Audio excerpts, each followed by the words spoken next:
You know what's more predictable than monsoon in India? The fact that every single road will have potholes the moment it starts raining. It's like we have this annual ritual. We spend crores on building roads, monsoon arrives, and then these roads disappear. Just last week, a truck fell into a sinkhole in Gurugram's southern peripheral road. Mumbai's Kemp Corner opened into a 12-meter crater.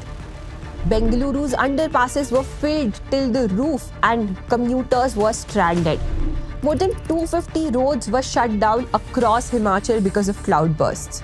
And this is an annual sighting. It's nothing new for this year. Plus, it's not like we're not spending enough on our roads. Just this year, we'll be spending 2.8 lakh crore rupees on our roads. That's nearly twice our healthcare budget. But let's be honest, it's not like things are going to change next year. Most likely, our roads are going to be filled with potholes once again. So, what's actually going wrong? Why does our infrastructure fail just as rains arrive?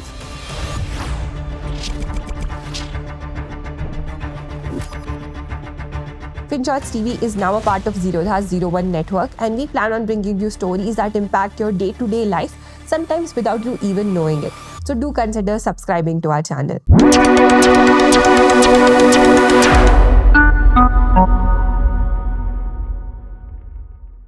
The Ministry of Road Transport and Highways is in charge of making highways across India. The authority on your local roads is your municipality or your corporation. Now, to understand why our roads are in such terrible shape, we wanted to dig deep and understand what even are the rules around building roads. Are there even any such rules, codes, or standards? Well, there actually are. So we pulled up the Ministry of Road Transport and Highways directives on building Indian roads. We also went through the Indian Roads Congress's code, standards and guidelines. We also found out a contract that folks sign with municipalities and corporations when they get a tender to build roads in India. And here's what we found. First, let's try to understand the anatomy of a road. As per the manual, here's how a road is supposed to be laid. The bottom layer is soil, which is used to provide a stable foundation for the layers above. Next comes a layer of crushed stones and gravel, which is used to distribute the load. On top of that is a dense bitumen layer, and then is a layer of asphalt and a mix of chemicals which are supposed to bind and waterproof the rest of the road. Waterproofing is important because if water seeps through the micro cracks in the asphalt and reaches below the gravel, the soil layer turns into sludge. This weakens the base of the road. If a heavy truck rolls over this patch, the thin asphalt shell gives away and the road caves in. This is how sinkholes are actually formed. So to avoid this, manuals require drains to withstand 25 to 50 milliliters of rain an hour. That sounds good, right? So if that's the case, then why do roads collapse during monsoon? Is our drainage system actually not enough? Well, that's true. That's because we are hugely undermining how much rains Indian cities receive. Gurugram's cloudburst last week received more than 100 millimeters of rains in just 90 minutes. This underestimation leads to drains overflowing and water seeping through the top layer, weakening the roads. Besides that, our roads also face another problem. They're often built at the cheapest price. Let me explain.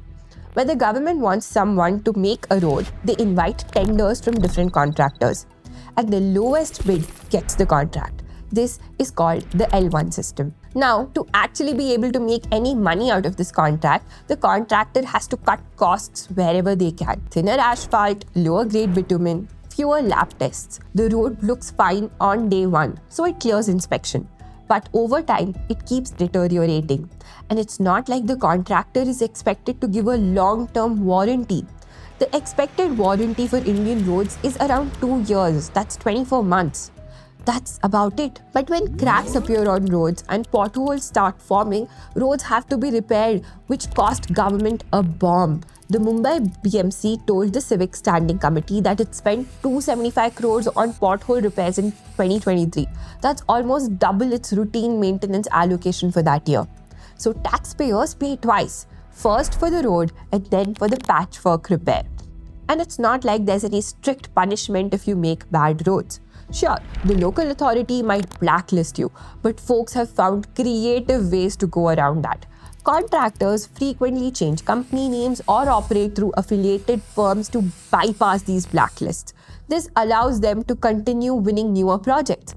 Another issue is the fragmented way of responsibility sharing when it comes to institutions that are involved in building roads. Take the Gurgaon roads example.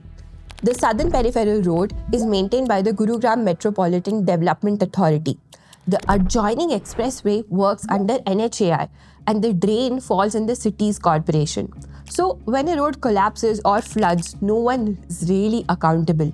And folks like you and me are the ones who have to deal with the fallout. But this is not a hopeless problem.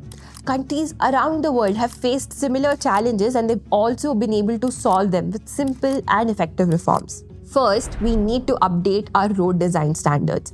The manuals used by engineers today were written for a different climate and a different India.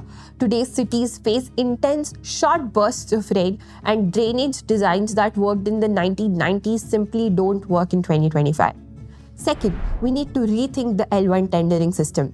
Giving the job to the lowest bidder may sound efficient, but when the contractor underquotes and cuts corners, the taxpayer ends up footing the repair bill. There have been some changes to this by the government, but we need to think this further better. Third, we need to shift to a performance-based maintenance model. In countries like UK and Australia, contractors are held accountable for up to 10 years. If the road fails, they repair it at their own cost. And fourth, we need institutional consolidation. Right now, road construction, drainage, maintenance are split between different bodies: NHAI, state PWDs, local municipalities, development authorities, etc. No single agency is accountable. Cities like Tokyo and Seoul have solved this by creating an unified urban infrastructure agency with one dashboard, one budget, and one answerable body. India could start by piloting such approach in the top 5 cities. We are already spending 2.8 lakh crore rupees on roads. We don't need to spend more money. We just need to spend it smarter. What do you think? Do let us know in the comments. See you on the other side.